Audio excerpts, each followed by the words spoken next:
सभी को राधे राधे। आज की इस वीडियो में हम बात करते हैं मध्यकालीन भारत का इतिहास चैप्टर 3 की। गुलाम वंश का संस्थापक कौन था? कुतुबुद्दीन ऐबक। दिल्ली का प्रथम वैधानिक सुल्तान कौन था? इल्तुतमिश। उत्तर भारत में चांदी का टंका जारी करने वाला मध्यकालीन शासक कौन था? इल्तुतमिश। सुल्तान कुतुबुद्दीन ऐबक की मृत्यु कैसे हुई थी? चौगान की क्रीड़ा के दौरान अश्व से गिरने के पश्चात उसकी मृत्यु हुई थी।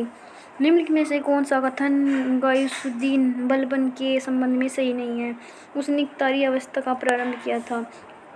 खटौली की लड़ाई किस किस के मध्य लड़ी गई थी? राणा सांगा, इब्राहिम लोदी के। दिल्ली के किस सुल्तान के विषय में कहा गया है कि उसने रक्त और लौह की नीति अपनाई थी? बलबन ने। दिल्ली के किस सुल्तान ने सिकंदर ए सानी की मनोपाधि धारण की थी? अलाउद्दीन खिलजी ने। दिल्ली सल्तनत के किस सुल्तान द्वारा अंतिम रूप में गुलाम तुर्की के समूह 40 को समाप्त किया था? वो था बलबन। आगरा शहर का संस्थापक कौन था? सिकंदर लोदी। मोहम्मद बिन तुगलक को किन योजना को उनके कर्मानुसार व्यवस्थित कीजिए?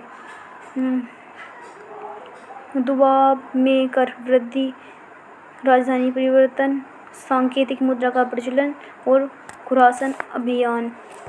निम्नलिखित में क्रमानुसार व्यवस्थित कीजिए। ये हैं: फोर्थ ऐबरी तुर्क, फिफ्थ है खिलजी, फर्स्ट है तुगलक, थर्ड है सैयद, सेकंड है लोदी। लोदी वंश का अंतिम शासक कौन था? इब्राहिम लोदी। दिल्ली सल्तनत के किस शासक ने सर्वप्रथम राजस्व सिद्धांत की विस्तार व्याख्या की थी? बलबन ने। निम्न में से किस सुल्तान ने बाजार सुधार लागू किए थे? अलाउद्दीन खिलजी ने। अलाउद्दीन खिलजी के आक्रमण के समय देवगिरी का शासक कौन था? रामचंद्र देव।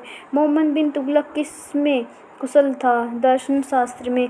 किसके शासनकाल में मोरक्को देश की यात्रा इब्न बतूता भारत आया था? मोहम्मद बिन तुगलक के। प्रश्न संख्या 19। कुतुबुद्दीन ऐबक के विषय में कौन सा कथन सत्य है? फर्स्ट, सेकंड, थर्ड, फोर्थ सत्य है। फर्स्ट है, खोखरे के प्रायश्चित कर गोरी जब गजनी वापस जा रहा था तो उसने भारत में अपने विजेते हुए प्रदेशों का प्रतिनिधि ऐबक को नियुक्त किया था। सेकंड है, औपचारिक रूप से ऐबक 25 जून 1206 ईस्वी को गद्दी पर बैठा था। ऐबक ने अपने नाम के सिक्के जारी नहीं किए। राज्यारोहण के समय ऐबक की दासता से मुक्त नहीं था। प्रश्न संख्या 20। होली त्योहार के सार्वजनिक उत्सव में भाग लेने वाला दिल्ली का प्रथम सुल्तान था? मोहम्मद बिन तुगलक। निम्न में से किसने सन 1328 ईस्वी से 1330 ईस्वी के मध्य तांबे के सिक्के प्रतीकात्मक रूप से मुद्रा चलाई थी? मोहम्मद बिन तुगलक। निम्न में से किस दिल्ली सुल्तान को इतिहासकारों ने विरोध का मिश्रण बताया है? मोहम्मद बिन तुगलक को। दिल्ली के किस सुल्तान जिसने ब्राह्मणों पर जजिया कर लगाया था? फिरोज शाह तुगलक। दौलताबाद जिसे मोहम्मद बिन तुगलक ने अपनी राजधानी दिल्ली से स्थानांतरित की थी वह स्थित है औरंगाबाद में। लोदी वंश किसके द्वारा स्थापित किया गया था? बहलोल लोदी के द्वारा। कुतुबुद्दीन ऐबक की राजधानी है लाहौर। दिल्ली सल्तनत का कौन सा सुल्तान लाख बख्श के नाम से जाना जाता है? मोहम्मद नहीं। दिल्ली का सुल्तान कौन सा सुल्तान लाख बख्श के नाम से जाना जाता है? कुतुबुद्दीन ऐबक। तैमूर लंग ने किस वर्ष भारत पर आक्रमण किया था? 1398 ईस्वी में। दिल्ली का कौन सा सुल्तान मंगोल नेता चंगेज खां का समकालीन था? इल्तुतमिश। रानी पद्मिनी का नाम उज्जैनी के चित्तौड़ विजय से जोड़ा जाता है। उसका पति का नाम था राणा रतन सिंह। किसके कहने पर अलाउद्दीन खिलजी ने सिकंदर मान के समान विश्व विजय की योजना का परित्याग किया था? अलाउल मुल्क ने। दिल्ली सल्तनत के तुगलक राजवंश का अंतिम शासक निम्न में से कौन था? नसीरुद्दीन मोहम्मद। प्रश्न संख्या 33। अलाउद्दीन खिलजी के निम्न सेनाध्यक्षों में से कौन सा तुगलक वंश का प्रथम सुल्तान बना? गाजी मलिक। अलाउद्दीन खिलजी के बाजार व्यवस्था के बारे में विस्तृत जानकारी किसमें मिलती है? तारीख-ए-फिरोजा शाही में। टोपरा तथा मेरठ के 2 अशोक स्तंभ लेख दिल्ली किसके द्वारा लाए गए थे? फिरोज शाह तुगलक के द्वारा। दिल्ली सल्तनत का सर्वाधिक विद्वान शासक जो खगोल शास्त्र, गणित व आयुर्वेदिक संहिता सहित अनेक विद्याओं में माहिर था? मोहम्मद बिन तुगलक।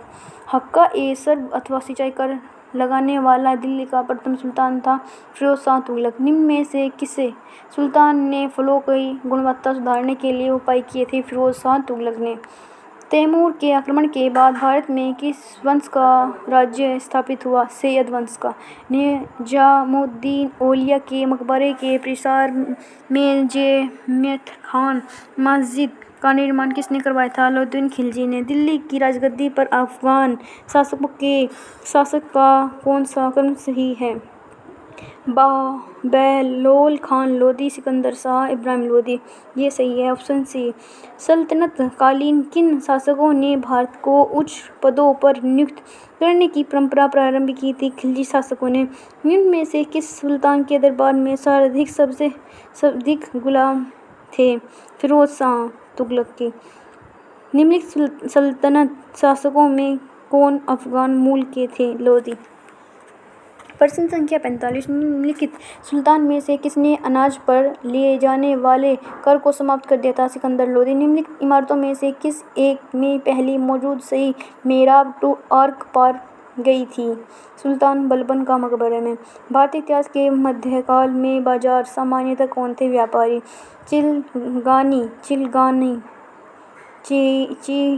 चिहेगानी चालीसा कौन थे? तुर्क गुलाम सरदार थे। रजिया का विश्वास अमीर याकूत खां कहाँ का निवासी था? अबिसिनिया का। दिल्ली सल्तनत के किस सुल्तान को अलूग खां के नाम से जाना जाता है? मोहम्मद बिन तुगलक को। बलबन ने अपनी पुत्री का विवाह किसके साथ करवाया था? नासिरुद्दीन महमूद के साथ। शहजादा और पेबास की रस्म दिल्ली सल्तनत के किस शासक ने आरंभ की थी? बलबन ने। रजिया बेगम को सत्तायुक्त करने का किसका हाथ था? तुर्कों का। प्रश्न संख्या 54। प्रसिद्ध सूफी संत काजी निजामुद्दीन औलिया के निम्नलिखित में से किस शासक की भेंट स्वीकार कर उसने सम्मान दिया था? नासिरुद्दीन खुसरो शाह को। तुगलक राजवंश की स्थापना की थी? गाजी मलिक ने। नगद वेतन देने वाला सल्तनत का पहला सुल्तान बलबन था। जैन मुनि जिन प्रभासुरी किस समकालीन शासक से संबंधित था? मोहम्मद बिन तुगलक से। निम्न में से कौन तुर्की-ए-चिलांगी के साथ जुड़ा हुआ नहीं था? मउद्दीन रेहान नहीं जुड़ा हुआ था। अलाउद्दीन के किस गुलाम ने देवगिरी आक्रमण का नेतृत्व किया था? मलिक काफूर। अलाउद्दीन खिलजी ने दिल्ली में मूल्य नियंत्रण लागू किया था? एक कारण और वह दिल्ली में अपने राजभवन के निर्माण में लगे हुए कारीगरों को कम वेतन देना चाहता था। नीचे दिए गए सही है, ये सही है परंतु और गलत है। चैप्टर 3 या 2 ऐसे ही चलते रहेंगे। ये चैप्टर 3 था, मध्यकालीन भारत का इतिहास। क्वेश्चन 60 कंप्लीट हो चुके हैं। आई होप आपको वीडियो अच्छी लगी। चैनल को सब्सक्राइब कीजिए, वीडियो को लाइक कीजिए। आप सभी को राधे राधे।